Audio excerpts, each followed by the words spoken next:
you're going to see like the easiest solution sometimes, right? From Right. AI, it's going to be like, Mhm. I need a logo, right? And Ooh. it'll spit you out something. But what it's going to miss is it's going to miss those clevernesses that you get from human beings.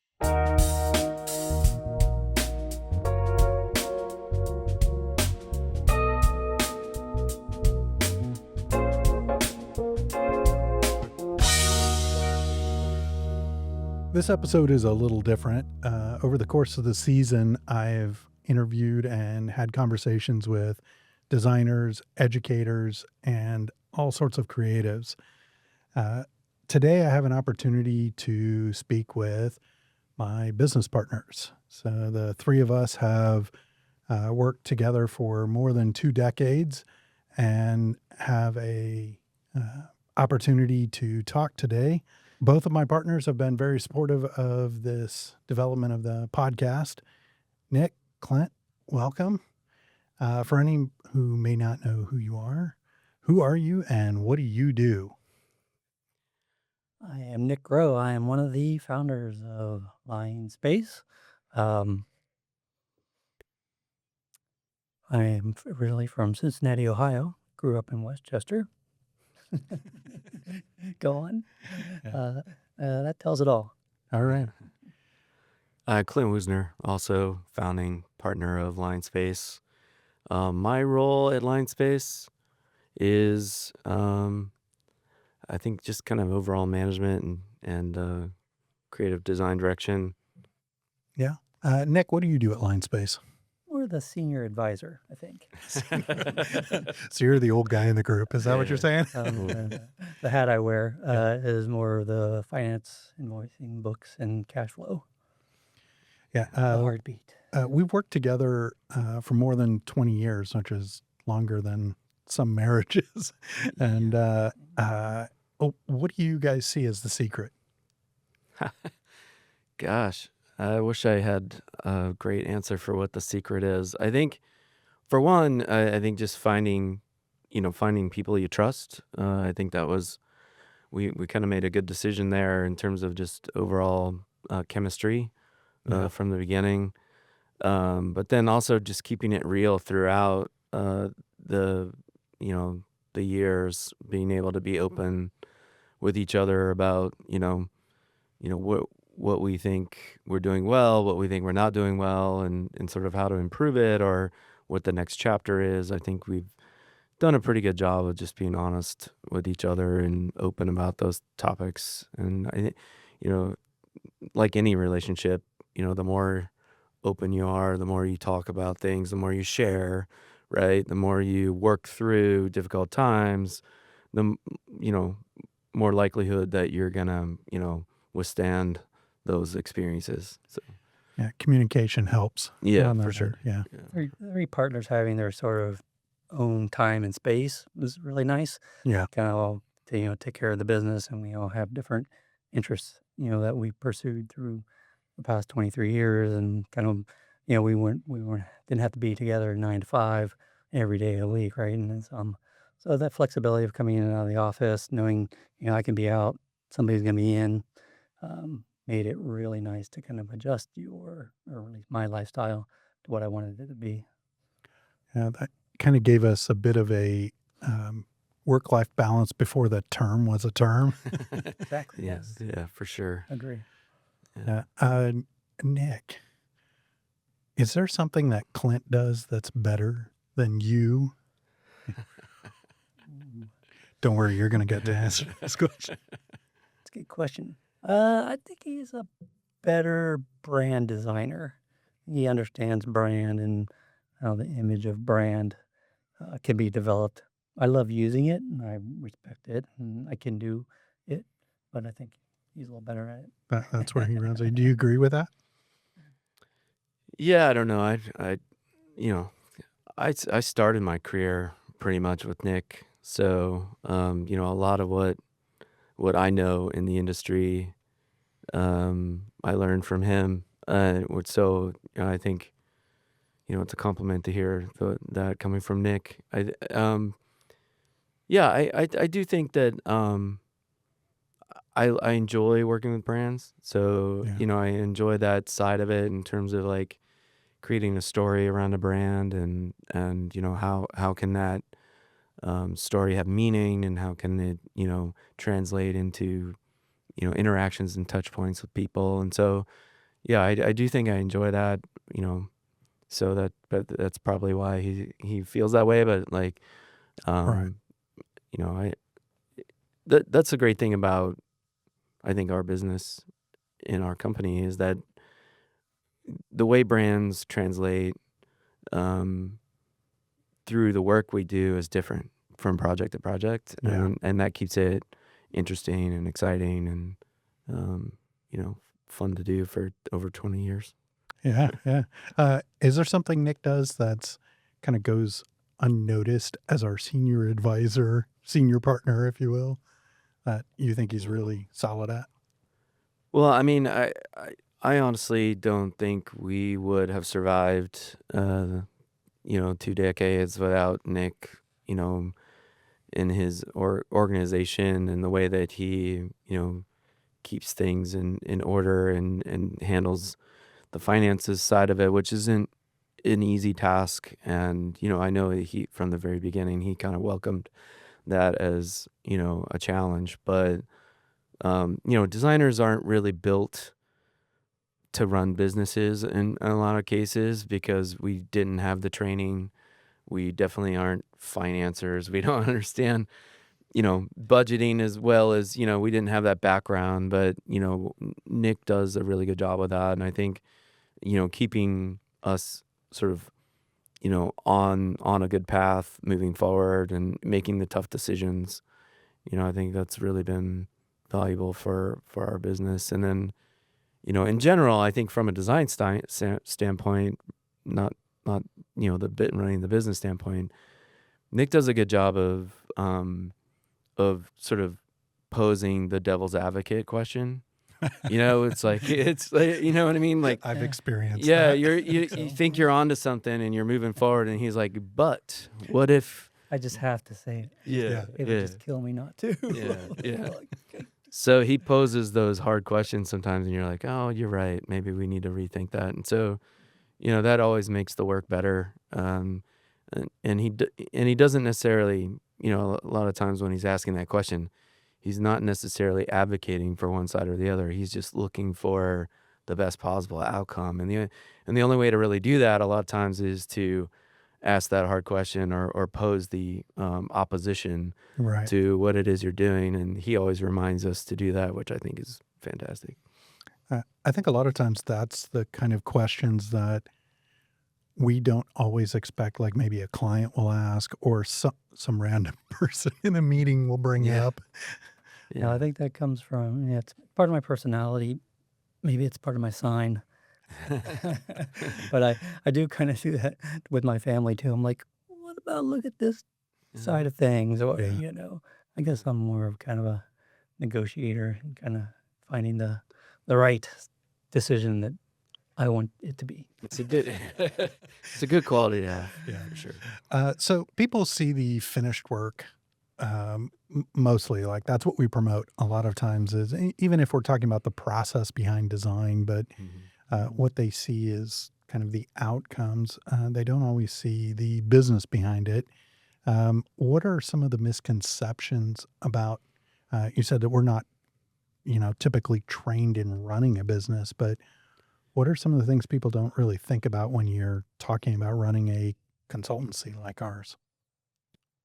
Well, I mean, there's a finances thing that I already talked about, but I think the other side of it is, business development, and you know, your work doesn't always speak for itself. Sometimes, Mm, you can put it out there, and it can be great work, but people have to find you, and you have to kind of find them.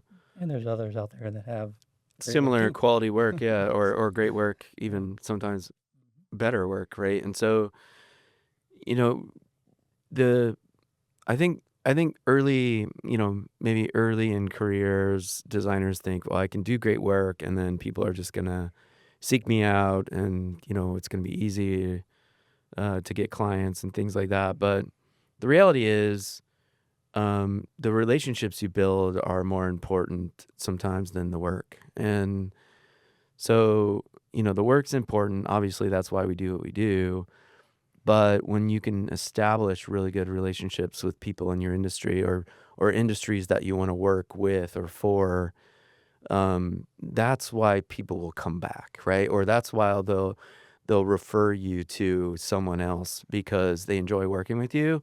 And I Mhm. think that's something that people don't always understand early on, right? Yeah. And I think we've benefited from that through the years, having long-standing relationships with our clients and people we've worked with over the years. But I yeah. think we probably saw that take off maybe around year 5, 6, 7, 8. Hmm. Kind of that Some of those wheels start to relationships start start to, off, and yeah. yeah.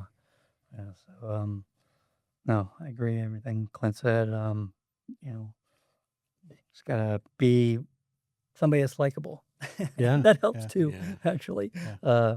Yeah, get to know people and industry and your clients. Do a great job. Do whatever it takes to keep that relationship going. Don't burn bridges. Hmm. You don't have to. Yeah. Yeah. I mean, also with that, I think, just to kind of touch on that a little bit more, is that, that also doesn't happen as organically necessarily as you think it's going to happen, right? Yeah. It takes time, it takes effort.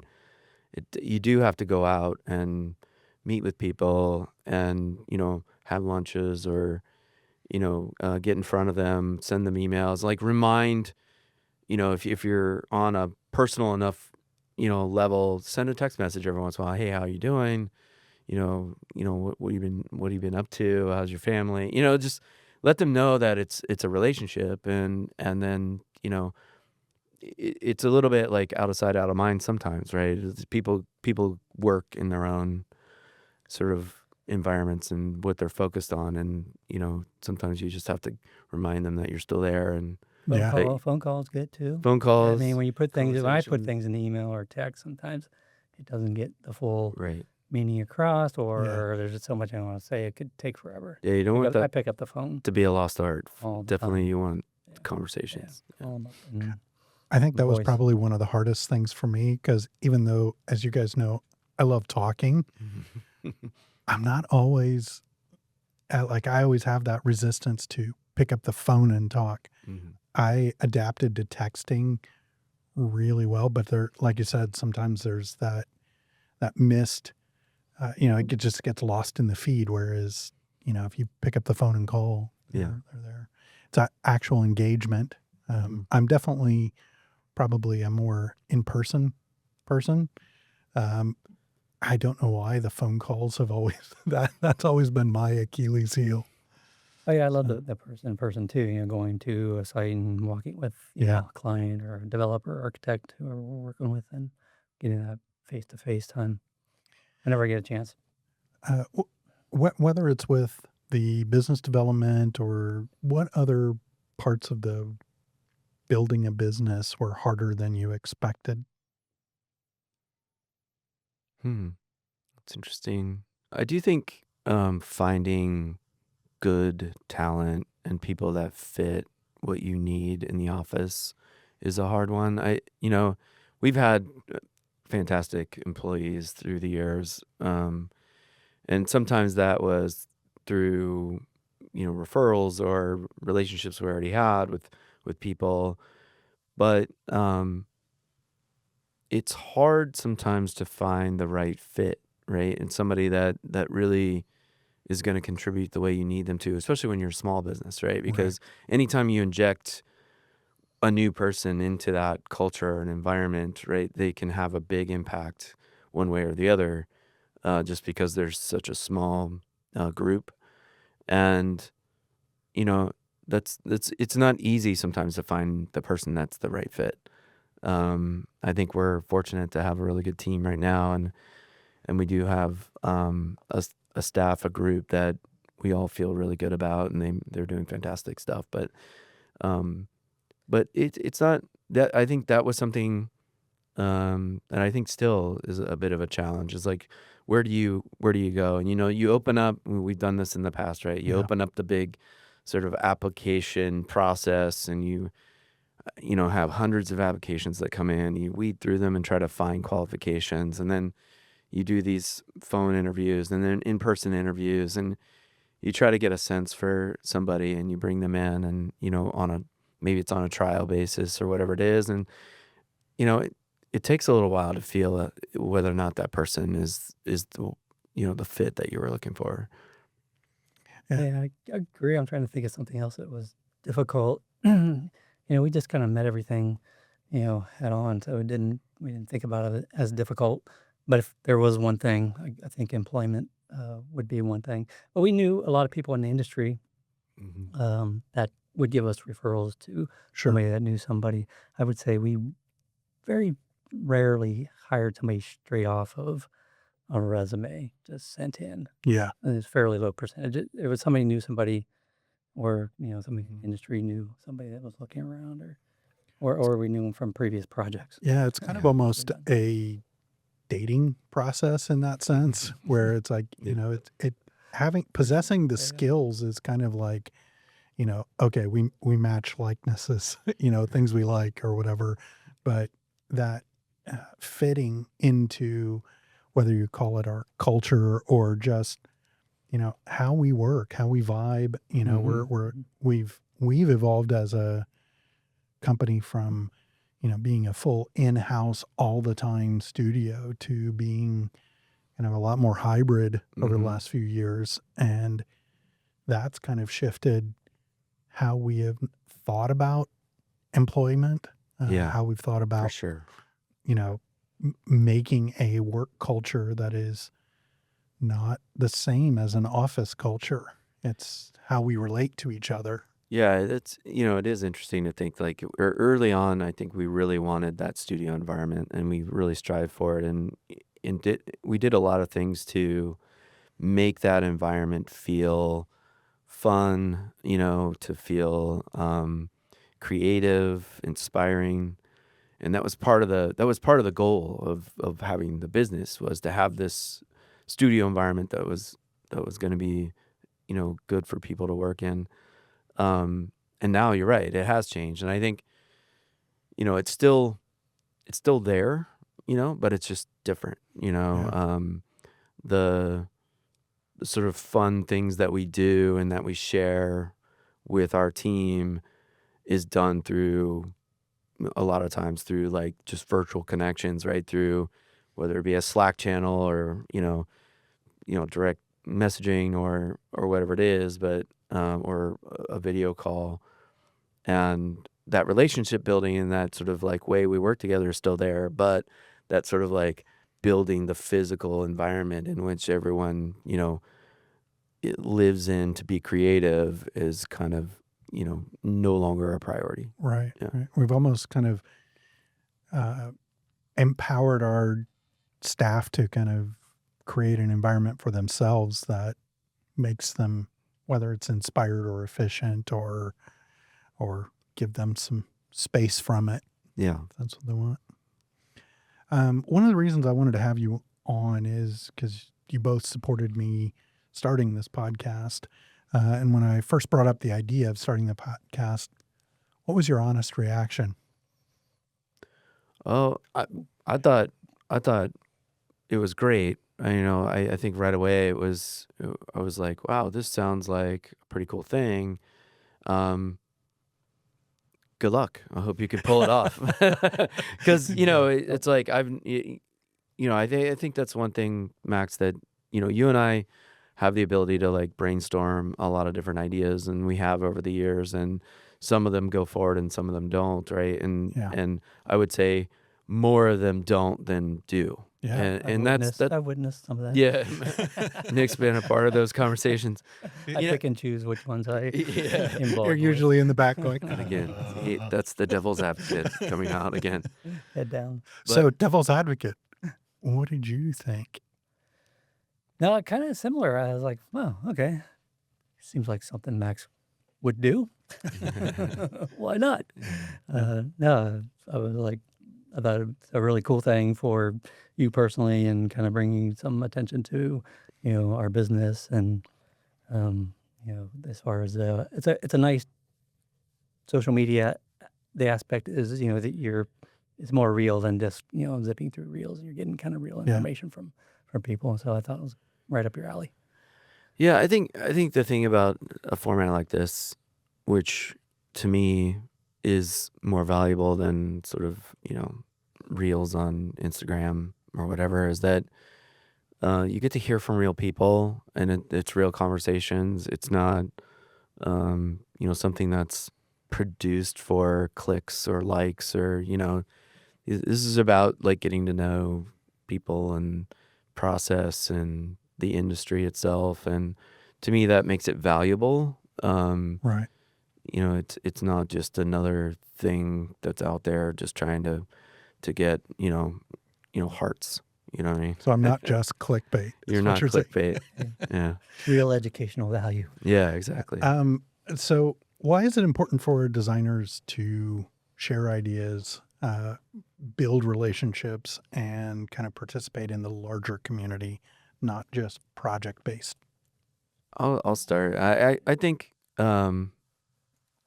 for one, I think especially for young designers, um, you really need to interact and learn as much as possible from other people in the industry, um, and get as much sort of exposure to various different things, Yeah. before you decide who you are as a designer, what you want to do as a designer, um, what path you want to take.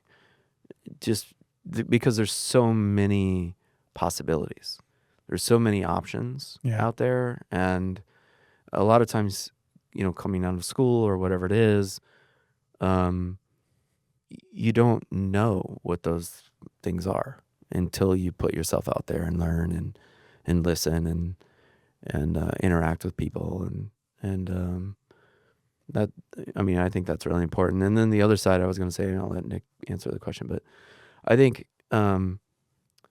as designers, we are inspired by each other.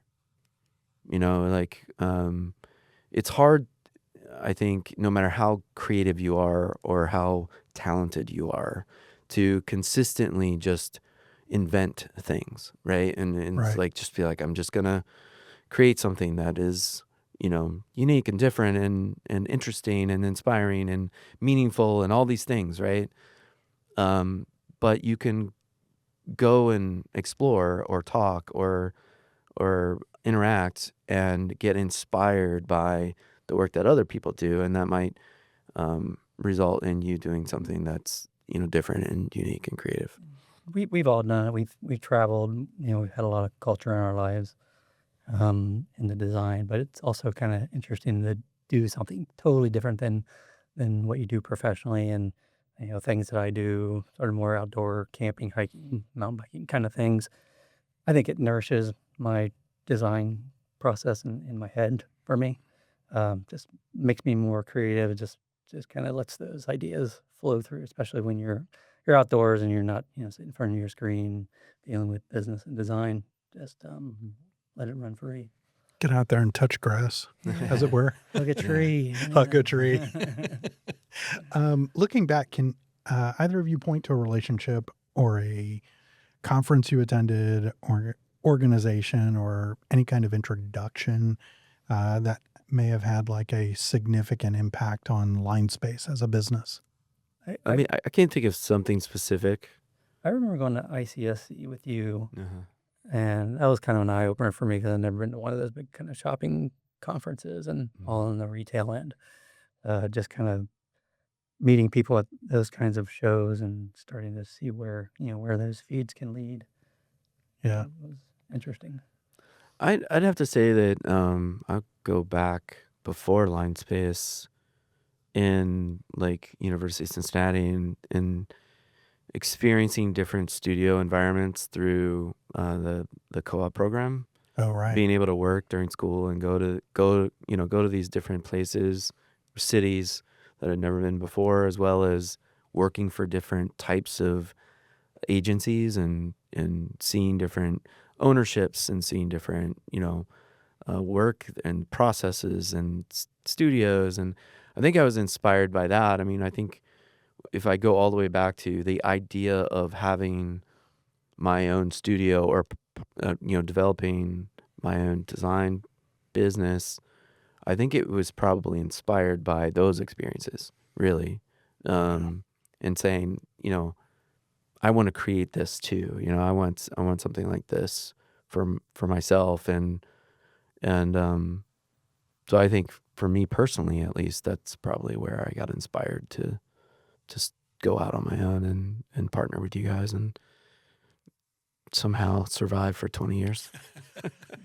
Kind of touching on that is that I know things have kind of shifted over the 20 years as far as, how we've approached the business, maybe how clients see us after Mhm. having decades of work. What do you think clients hire Linespace for? Like, what do they come to us for aside from just the design service?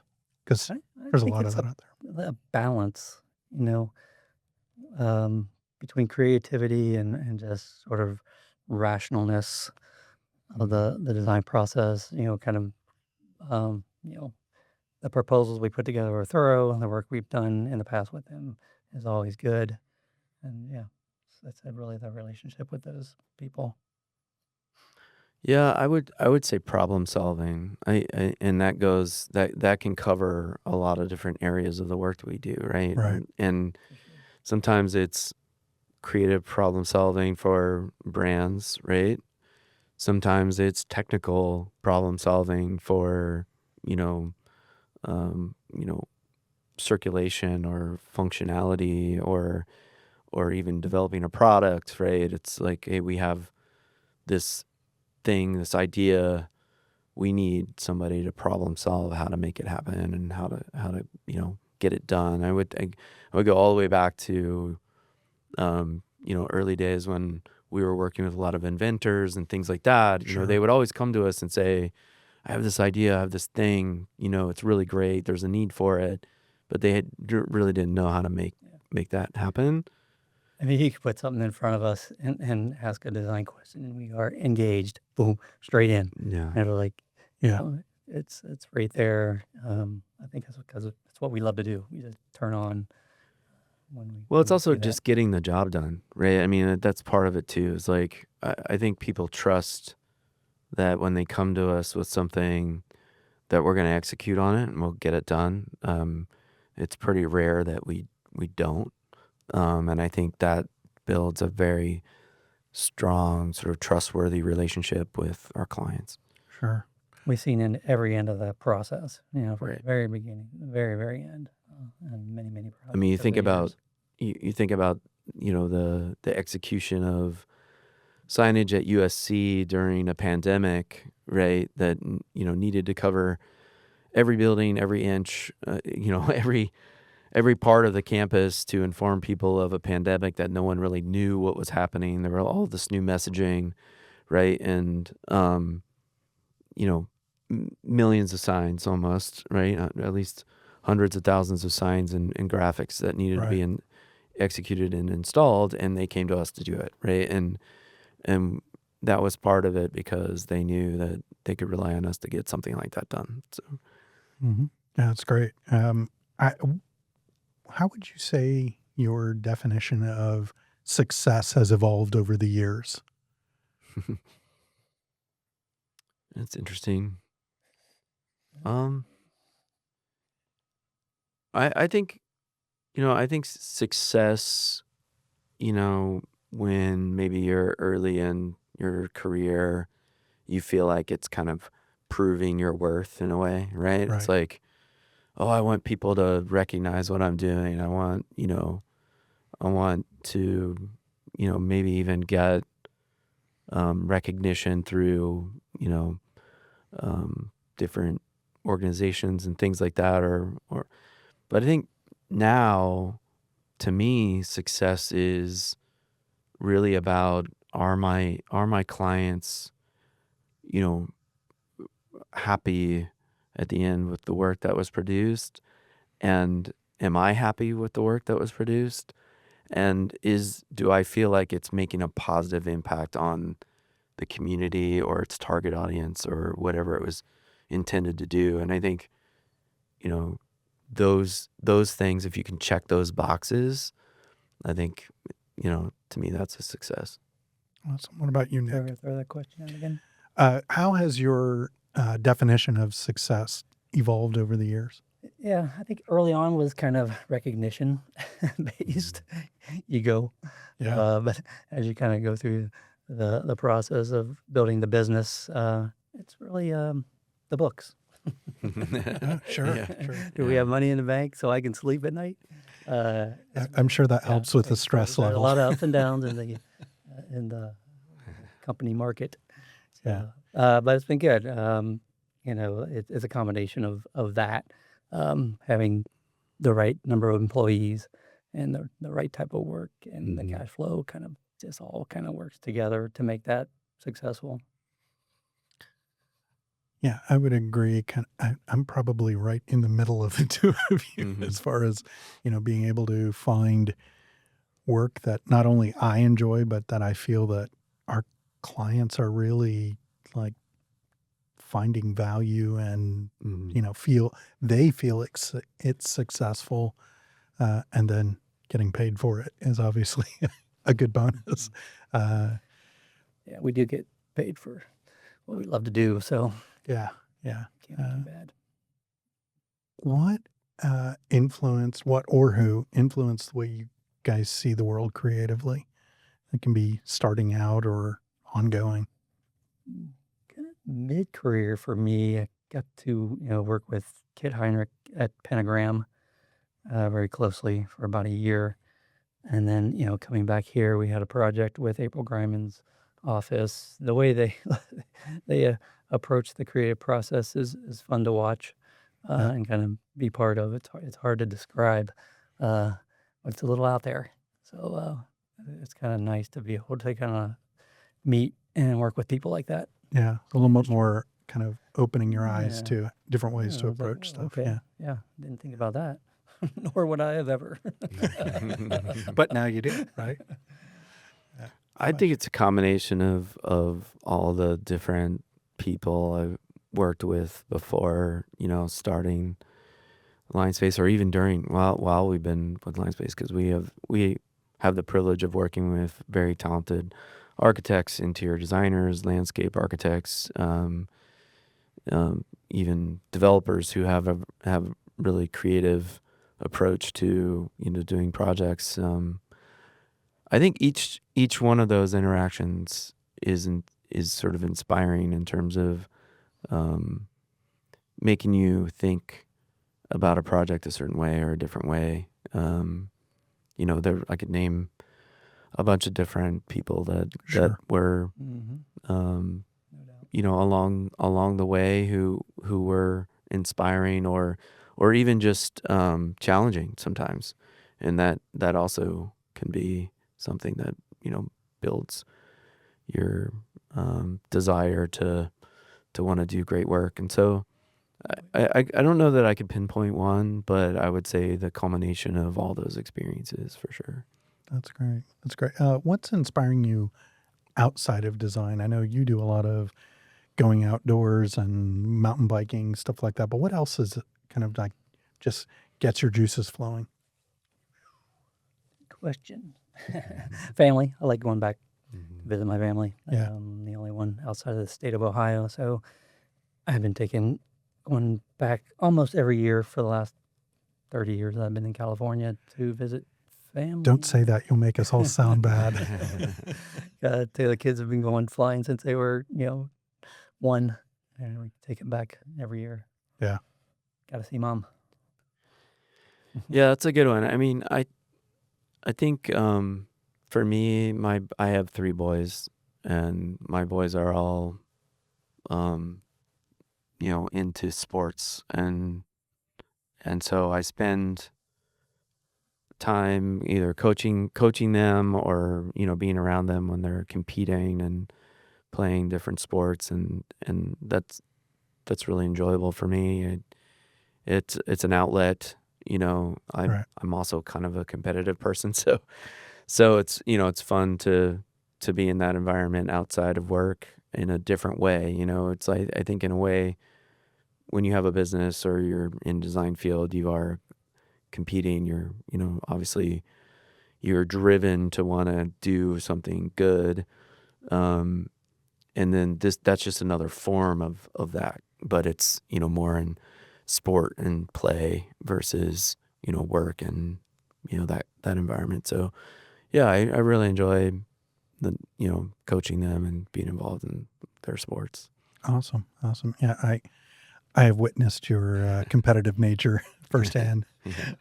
Your kids play sports? Right. Looking ahead, where do you guys see design is most needed in the next 10 years?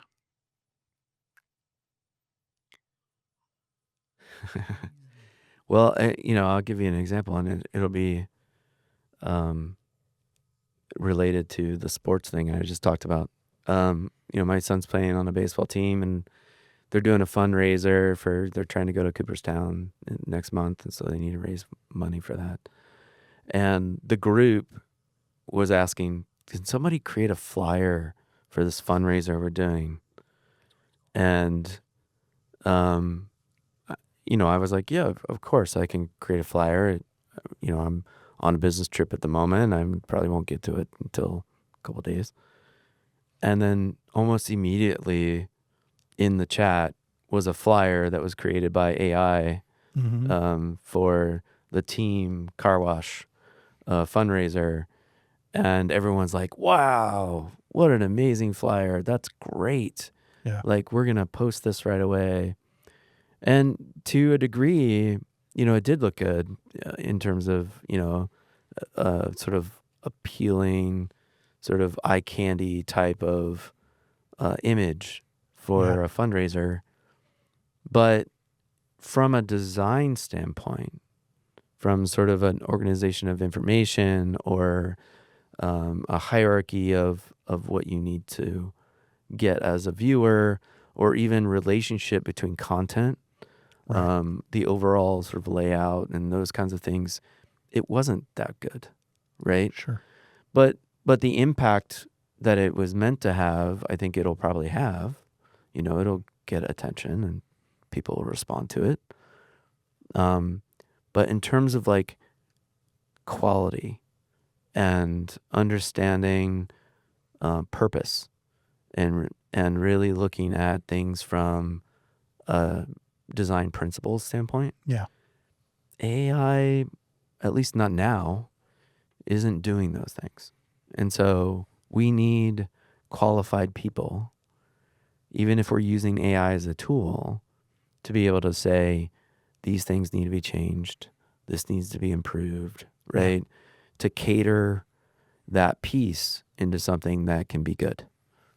Yeah. I think one of the things I see a lot is that it gives you a slicker finish, but it doesn't replace that process of refinement and revision that, now maybe for a uh, high school baseball car wash, Mm-hmm. like you said, you're getting the impact. So at the base level, it's raising the perceived level of result. But when you start looking at using it in practice, is that it's another tool to make things look much more finished, much faster, but it may not be right. Yeah, 100%. And I think that we're going to see more and more of it, obviously. So, over the next 10 years, I think it's really going to be up to us to decide how to use it, and Yeah. because you can't avoid it, and then how to make sure that it's still resulting in quality results and not just slick results. Sure. Sure. Your thoughts on that?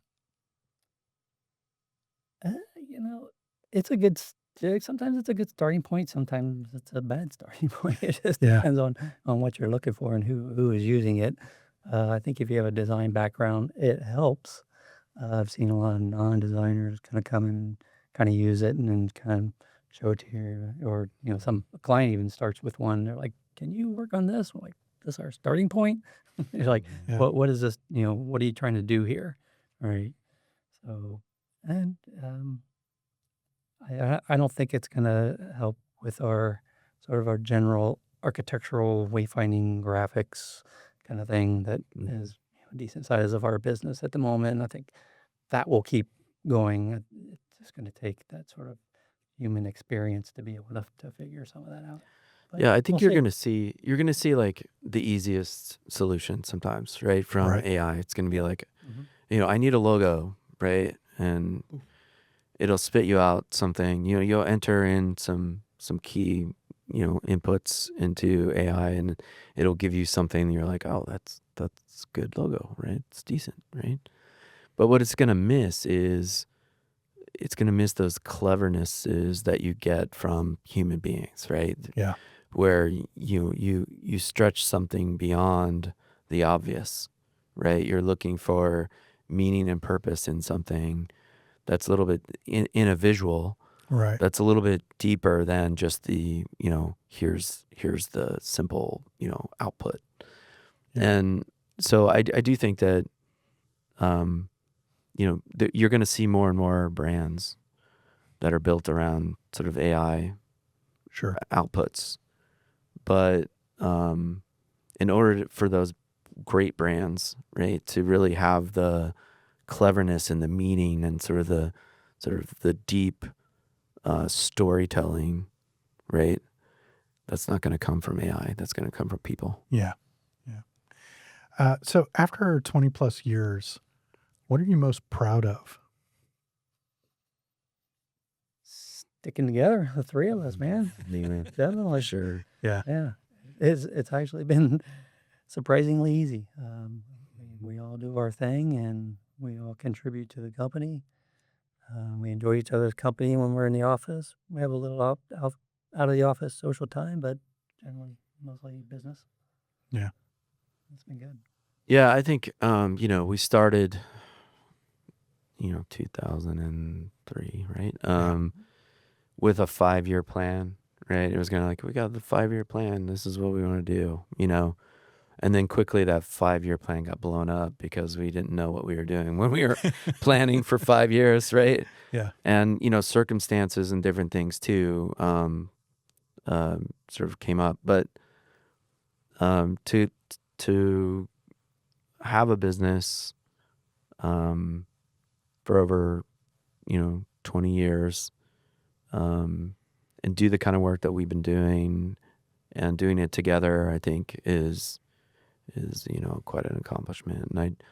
And now it's sort of like I can't imagine it ending, right? It's Right. one of those things where it's like I know Nick is maybe thinking retirement Eye in the door. at some point.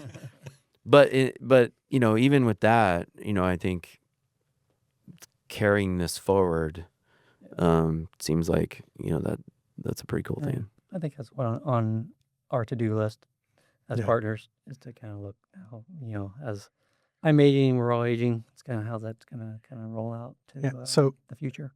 what do you hope comes next? So if it is looking at the door as you were, how do you not necessarily see that happening, but I what? see us all kind of being Yeah. involved in the company for a long time. I mean, Yeah. I think the structure might change.